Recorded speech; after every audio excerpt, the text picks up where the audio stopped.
When the state legislature convenes in January, a new president will be leading the Senate.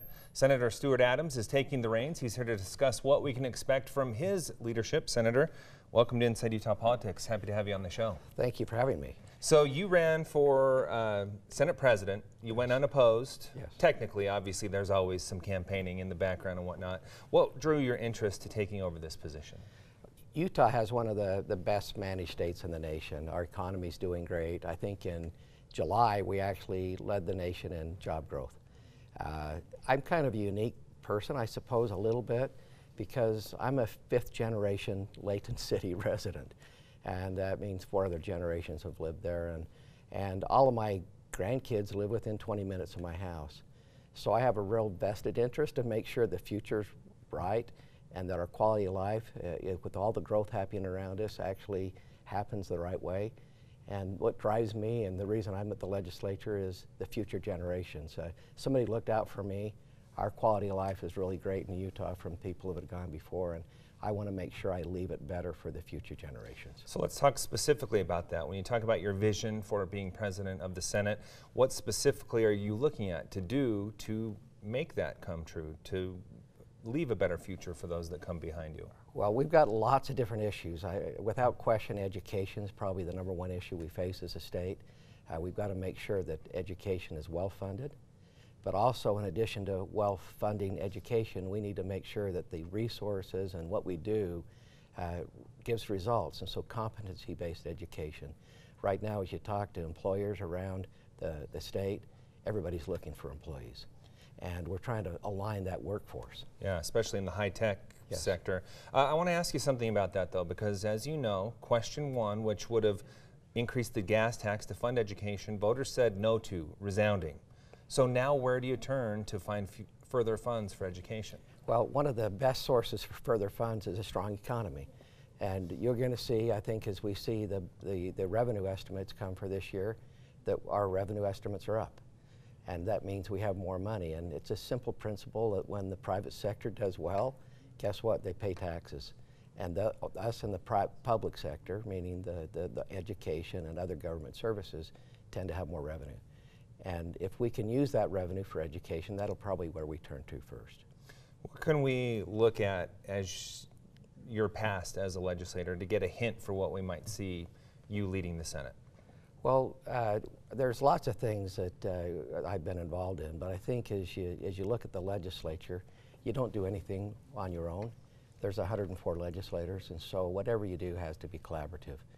And that's something that I hope to bring is a transparent, collaborative process.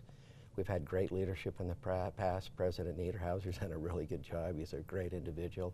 Hope to follow some of the principles that he's put in place, but try to bring people together in a collaborative fashion. I'm glad you brought that up because I wanted to talk to you about that. An example of that would be the non-discrimination bill that you worked with others in the state on. But in your chamber, there are a handful of Democrats. You could easily, overlook them, push them to the side, and not work with them. What is your commitment to doing so? Those that have served before have all been good friends, and we've got a couple of new members from the minority party, the Democrats, coming in. Hope to have them as my friends too.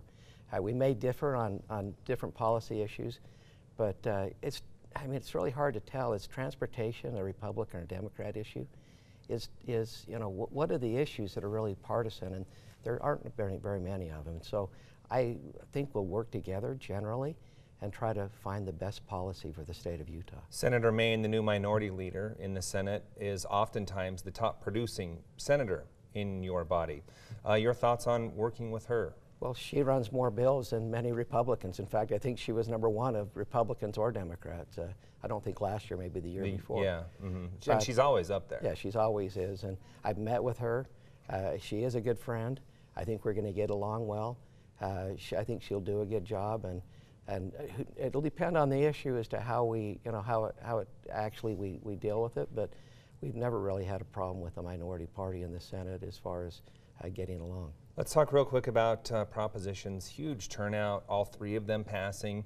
Voters really sending a message to you, the legislature. So as you approach potentially modifying some of them, we know Prop 2 for sure, possibly even Prop 3 and Prop 4, what approach will you take given the fact that the voters just said, this is what we want? Well, you know, I think all of us do from time to time, but we think our ideas are the best. And it doesn't matter how good my idea is or another legislator's idea is.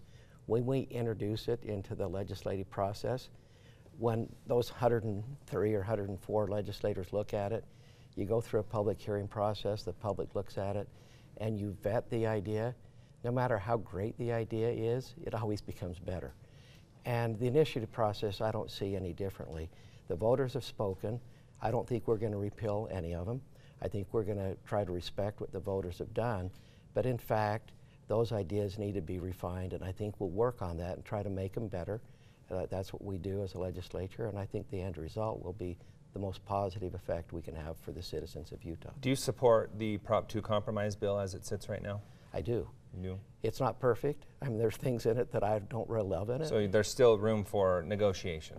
There is, but I think again, I've very seldom gotten everything I've wanted. And if you wait to do that, you're probably going to have a one-sided event, and that is not something I think I want. I think any of us look for is absolutely just to make things so one-sided that it's not balanced. So the proposition, I think on both sides you're going to hear positives and negatives about it, but I think as a whole it's a great compromise. All right, Senator Stuart Adams, soon to be the President of the Senate. Great to have you with us. You'll probably be seeing more of me than you like to over the next couple of years. I'd love to see you anytime. You do a great job covering the legislature. All right, you're there. Appreciate your time. Thanks for being with us this morning. Having me. Coming up, the 4th Congressional District race was a wild ride to the finish. Our panel will break it down.